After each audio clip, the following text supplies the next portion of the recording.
Hello guys, Paper Clip Patriot here, and today I'm going to talk about a specific manga. The manga is called Usukushi Inu, or Beautiful Dog in English, and let me tell you, this manga is a wild ride.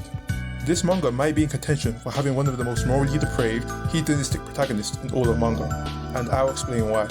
The main character Fumio Morisawa is vile, and his actions within the story will make you question why a meteor has not hit Earth yet. Right before we move any further, we got to talk about something. This manga was created by a demented mind straight from the depths of hell itself. So if you are, for some reason, wanted to read it for yourself, be warned of the imagery inside of this manga. So without further ado, let's get into the main story of this wretched manga. We begin the story with the main character Fumio holding his phone, using the camera feature to record his friends performing tricks. His interest then quickly moves onto the chest of another girl called Hinako Miyashita.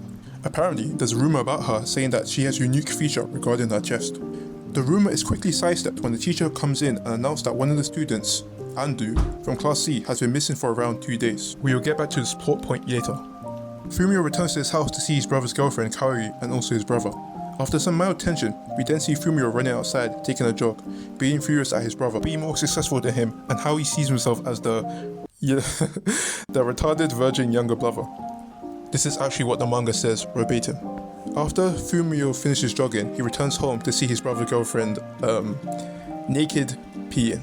Well, you saw the title, and you also saw the tags, so you know what this manga is going to be about anyway. But in this instance, this act apparently reminds Fumio of a certain animal. And let's just say this is foreshadowing for the future. Later that day, both Fumio and Hinako meet each other, and they begin to have a conversation with one another.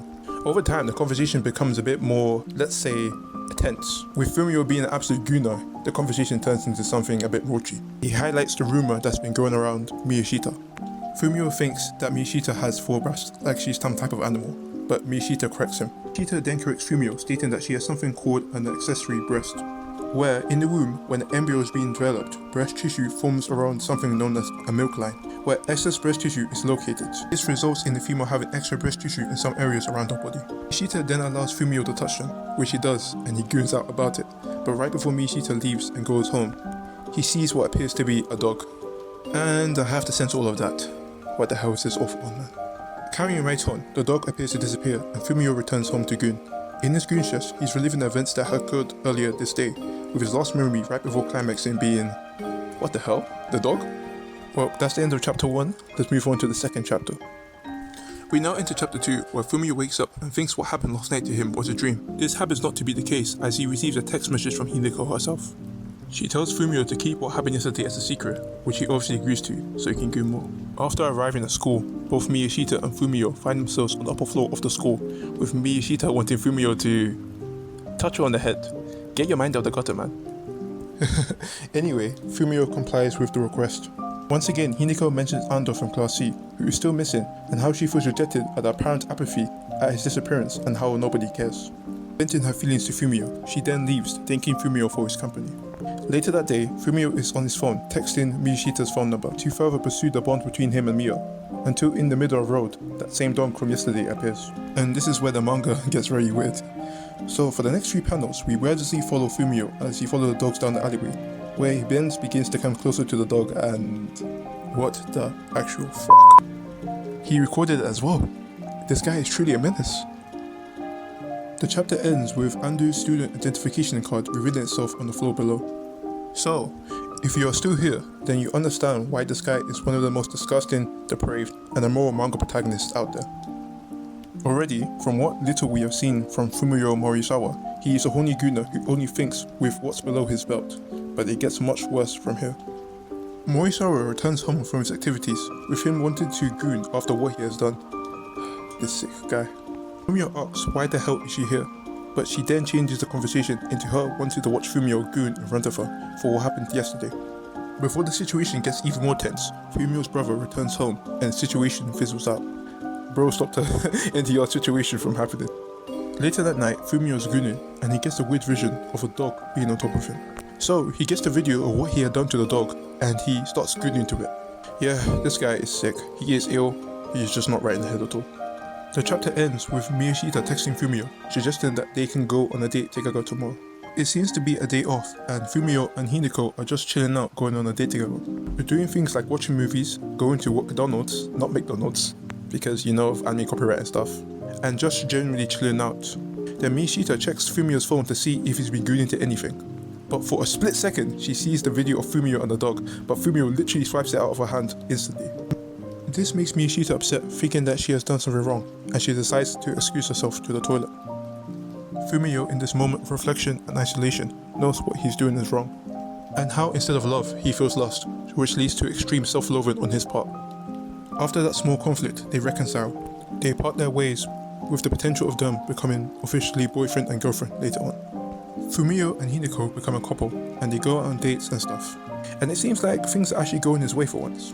But one thing has not changed. He is still a massive gooner. In fact, he is still gooning to that damn dog video. Even when he's going on dates with Hinako. Again and again, he keeps on gooning. But one day, he's reminded of something very familiar. To be honest, I don't know why he's so surprised. He's the one that recorded the video of a dog in the first place. News about Fumio and Hinako is going around the school, with some of his classmates having choice words about the relationship and other stuff in general.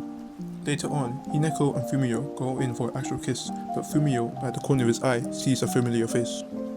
Fumio sees the dog and screams, which makes Hinako run away, and once again, it happens. So, for everyone's convenience, I'm going to skip this section and move forward from this. After Fumio is done with his actions against the dog, he meets up with Hinako and interacts with her. Hinako then begins to criticize Fumio for basically being a passive cuck who is indecisive with his actions. This makes Fumio resolve to be active in the relationship, and they promise to meet up and kiss later. When returning home, Fumio comes and sees a familiar figure in his house eating food. It's not the dog, but it's his brother's girlfriend, Kaori, and she has a bruise on her cheek, which is due to being caught cheating by her ex-husband. Kaori, in desperation, attempts to get on Fumio, but as you see now, our boy is a committed man, so he tells Kaori to back off, and she disappears into the Aether apparently. Fumio, being the gigabrain genius he is, leaves his phone on the counter, where Kaori probably is, and let me tell you, this will lead to something very interesting later on. On the next day, Fumio wakes up to see Kaori missing, and it seems that she is not going to be coming back anytime soon. But something bugs him. He sees his phone on the counter and he picks it up, and he sees the massive amount of notifications on his phone. He picks it up and his heart races. He's checking the group chat and nervously he scrolls, and then he sees it. The video. It has been sent to everyone. He is absolutely cooked, I tell you. Some time passes and Fumio has become an outcast. Nobody wants to talk to him. Nobody wants to be next to him. The only thing that he now has is the... Oh my goodness, it's the fucking dog. Many days have passed and Fumio is still in the hole. He is beginning to starve and thirst. In the hole, the crows are picking at something. He goes to inspect it and he sees a dead corpse. Specifically Ando's dead corpse, which has been missing for a while at this point. Then behind him, the dog appears. It attacks him, biting into his flesh and ripping it apart.